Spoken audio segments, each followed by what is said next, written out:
Grimsby, one of Britain's best-known fishing harbours.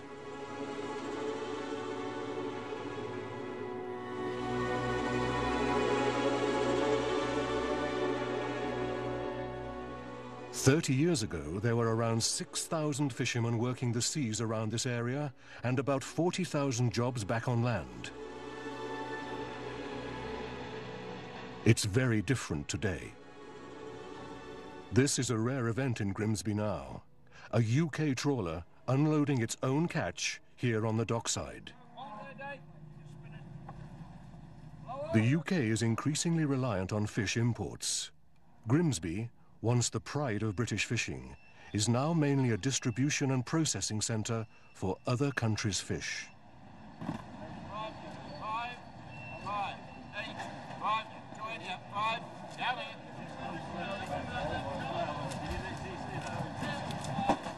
Each weekday morning there's a fish market. 25,000 tons of fish is sold here each year. But that's nothing compared to some 60 years ago, when the Grimsby fishing fleet alone landed 200,000 tons of fish over 12 months. Callum Roberts is one of the UK's lead marine conservationists. Collectively, the amount of bottom fish, those that are caught using bottom trawls, has declined by over 90% since the end of the 19th century. So there's less than one fish around for every 10 that there were then. Callum has been monitoring the fish stock's fall. In the 19th century, shoals of haddock were reported that would stretch for 150 miles along the Yorkshire coast.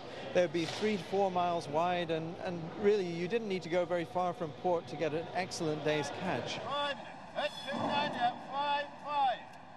That abundance really continued through the 1950s and into the 1960s. We were still catching a great deal of cod and haddock then, but it's been a decline ever since then, until the point today where there's hardly any left. Overfishing has been blamed for the dramatic drop in fish stocks and the size of the fish caught. A lot of the fish that you see in a market like this have not even reached sexual maturity, so they haven't had a chance to reproduce yet. And as fishing pressure has risen, the amount of fish in the sea has dwindled and their sizes have got much smaller. More than 80% of UK fish species are under threat. The country now lands 15 times less fish than in 1920. Some experts claim that the domestic fishing industry could die out unless the UK catch is cut by half and fishing banned in 1/3 of its seas. Meanwhile, the country is eating more fish than ever before, and the fish to supply this $9 billion a year market needs to come from somewhere. And they could come from off the coast of poorer countries, who have been paid to allow fishing in their seas, even if they have their own food shortages. One of those countries is Senegal, one of the poorest countries in the world. It's early morning at the beach in Dakar, and Papandoy and his crew are heading out for their day's fishing. Locals have been fishing in pirogues for centuries. The only real change is the motor at the back.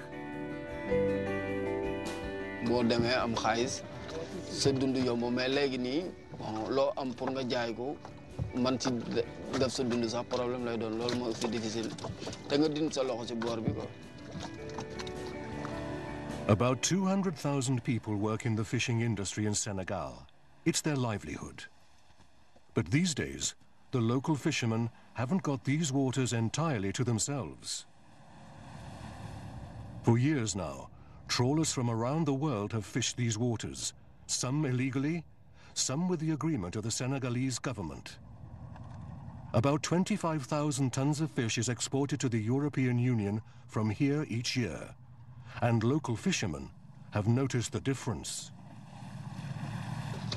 dafa difficile gën a difficile suñu dund parce que bu jëkkoon jën amoon na loo am bon def sa kër bu xale ñëwee ñooy wax bagage école doo ko faale ndax doo ko tal loolu waral xale yu bari nii léegi ñu ngi dugg ci géej gi nii te warul woon parce que man ñu ñëwoon gérer seen njàng lépp pour ñu matale ko day metti trop ci ñun te ma leen mën wax daal mooy que ñun bu ñu amoon lu ñu gënal sax ñoom ñu toog seen dëkk bàyyi ñu suñu dëkk.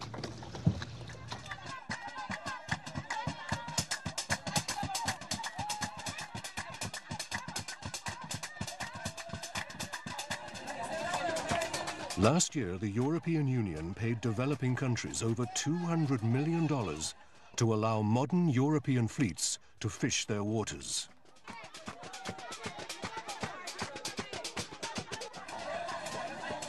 The EU used to have an arrangement like this with Senegal, but it ended over complaints that too many fish were being taken. Down at Dakar Harbour, the quaysides are jam-packed with modern industrial trawlers.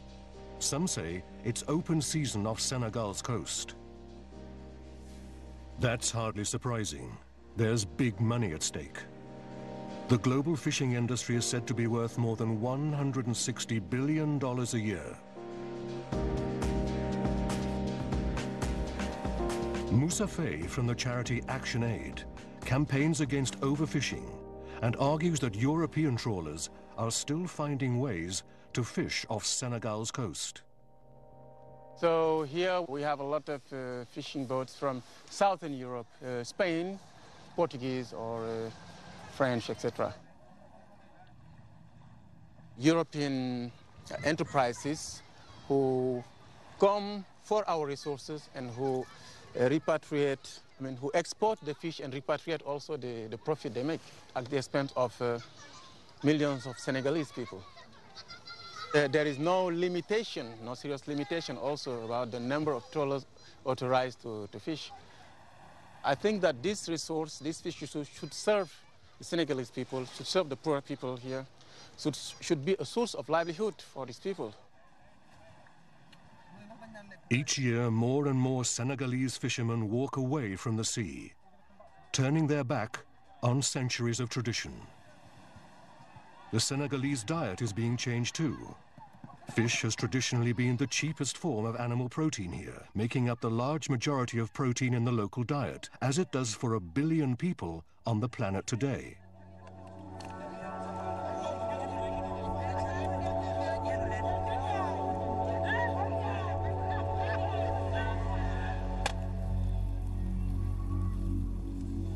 Three-quarters of global fish stocks are now fully or overexploited. If we carry on as we are, all global fisheries could collapse by the middle of the century, making fish an expensive delicacy for the rich and resulting in hunger for millions of the world's poor.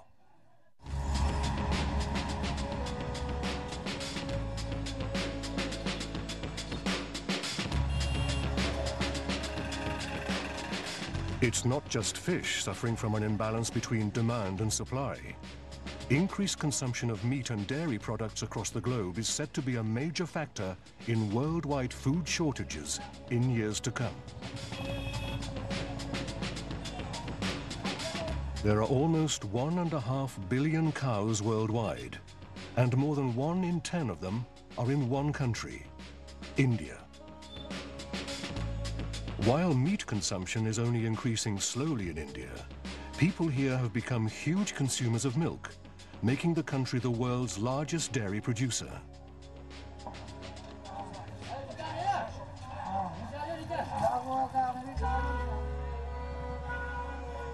Dr. Ian Wright, a Scotsman based in India, has been following this dramatic transformation. In the last 30 or 40 years or so, milk consumption in India has gone up by almost 6-fold. That's been driven by both the increase in population, but also by an increase in milk consumption per head. Milk consumption per person has doubled in India in the last 40 years or so.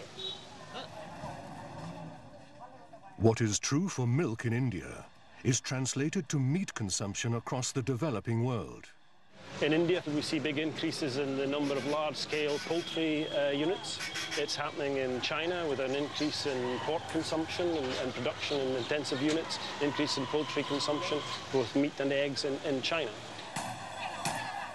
Like most developing countries, as incomes rise, people get slightly richer and more disposable income, then they start consuming more animal products. Global meat and milk production is expected to double by 2050. The explosion of wealth in China has meant that in the last decade alone, meat consumption per person has doubled.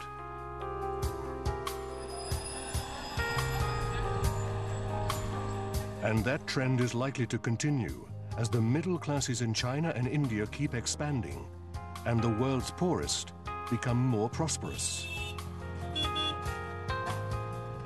We often think that the big increase in consumption is coming from the emerging middle classes in the developing world. But in fact, if you look at the statistics, you find that the people who are moving from under $2 a day to between $2 and $5 a day income are also increasing their consumption of animal products. And because they represent such a large proportion of the total population, that represents a huge increase in the market for meat and milk.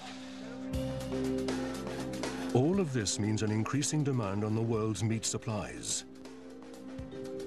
Add that to Western countries' meat consumption. Over 80 kilograms for every person every year. And it's no wonder that the United Nations says that the world just can't cope with this level of meat consumption.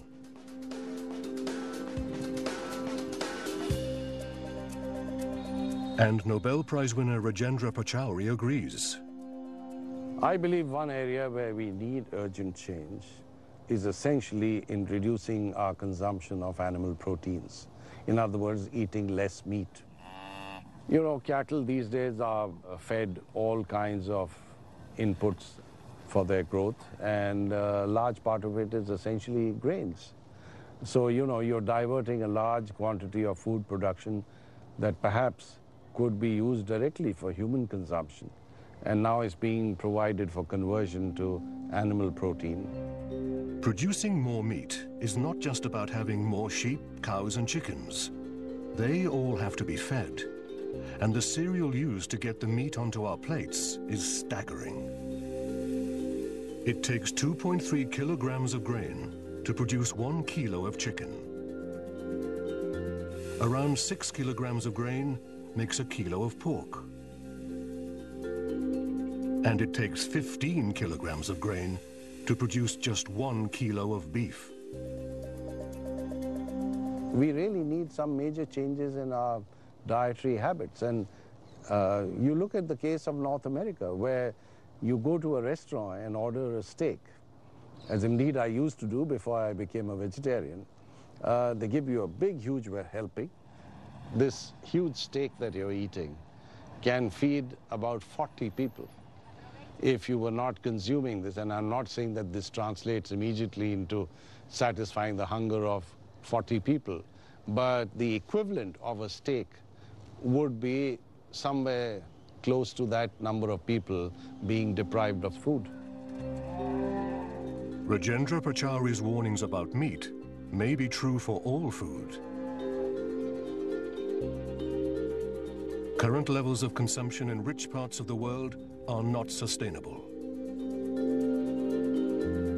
The inevitable increase in consumption in the developing world is unstoppable.